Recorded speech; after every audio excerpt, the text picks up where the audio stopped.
नमस्कार, हर्ष न्यूज के तेज गति वाली बुलेटिन छत्तीसगढ़ रफ्तार में आपका स्वागत है।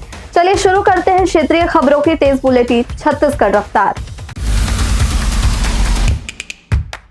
छत्तीसगढ़ के मशहूर कवि, कथाकार और उपन्यासकार विनोद कुमार शुक्ल का 88 साल की उम्र में मंगलवार की शाम को निधन हो गया है। उनके पार्थिव देह को सीएम साई ने भी कांधा दिया।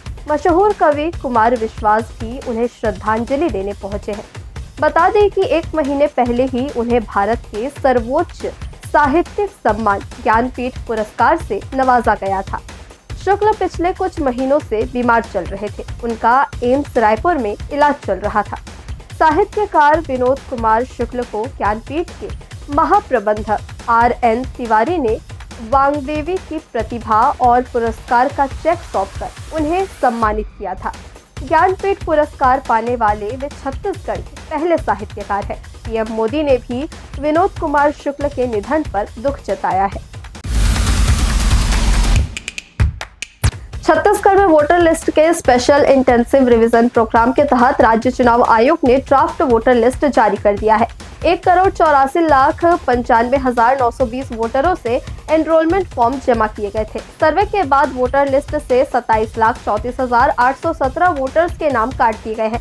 SIR के मुताबिक 6,42,234 मतदाताओं की मौत हो चुकी है। 19,13,540 मतदाता शिफ्टेड या फिर अब्सेंट पाए गए हैं। 1,79,043 मतदाता ऐसे मिले हैं जो एक से अधिक स्थानों पर मतदाता सूची में दर्ज थे।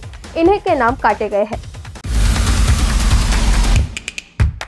कांकेर जिले के आमाबेड़ा में हुई हिंसा और कथित धर्मांतरण के विरोध में छत्तीसगढ़ के सर्व समाज ने छत्तीसगढ़ बंद का आह्वान किया है। बंद का असर भी दिखने लगा है। रायपुर, दुर्ग, जगदलपुर में सुबह से स्कूल, दुकानें और कई व्यापारिक प्रतिष्ठानें बंद है। रायपुर में हिंदू संगठन के साथ चैम्बर के सदस्य भी बंद कराने निकले हैं। लोगों से दुकानें बंद रखने की अपील कर रहे हैं।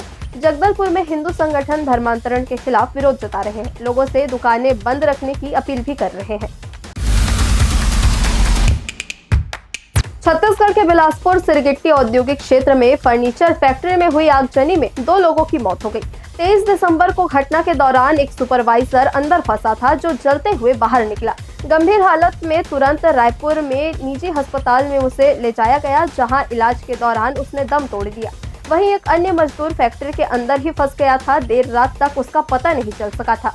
अगले दिन जानकारी मिली तो उसे भी अस्पताल ले जाया गया, जहाँ इलाज के दौरान उसकी भी मौत हो गई। न्यू ईयर इवनिंग के मद्देनजर रायपुर के पार्टियों में MDMA ड्रग्स की सप्लाई करने वाले बड़े सिंडिकेट का पुलिस ने खुलासा किया है। Anti crime and cyber unit और थाना न्यू राजेंद्र नगर पुलिस की संयुक्त कार्रवाई में नागपुर के तस्कर, इवेंट ऑर्गेनाइजर सहित कुल 5 लोगों को गिरफ्तार किया गया है। इसमें एक नाबालिग लड़की भी शामिल है। दरअसल युवक युवती का ड्रग्स, कैश और मोबाइल के साथ वीडियो सोशल मीडिया पर वायरल हुआ था। इसी वायरल वीडियो के आधार पर पुलिस ने जाँच शुरू की। भिलाई के जयंती स्टेडियम में अंतर्राष्ट्रीय कथावाचक पंडित धीरेन्द्र कृष्ण शास्त्री की दिव्य हनुमंत कथा होने जा रही है।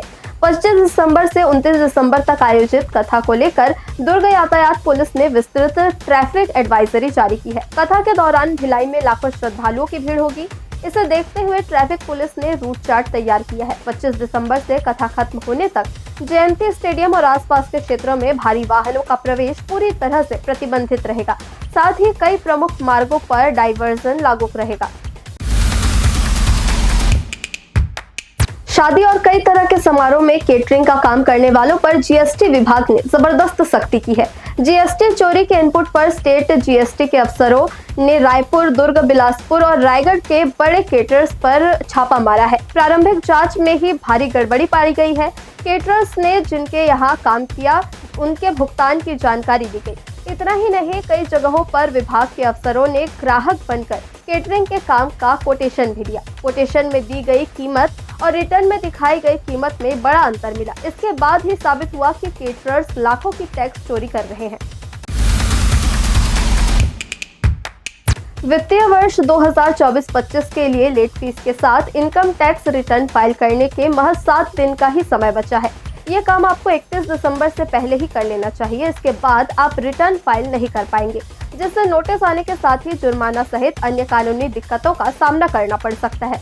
यदि आप 5 लाख से कम इनकम का belated income tax return file करते हैं तो आपको 1,000 रुपए लेट फीस देना होगा।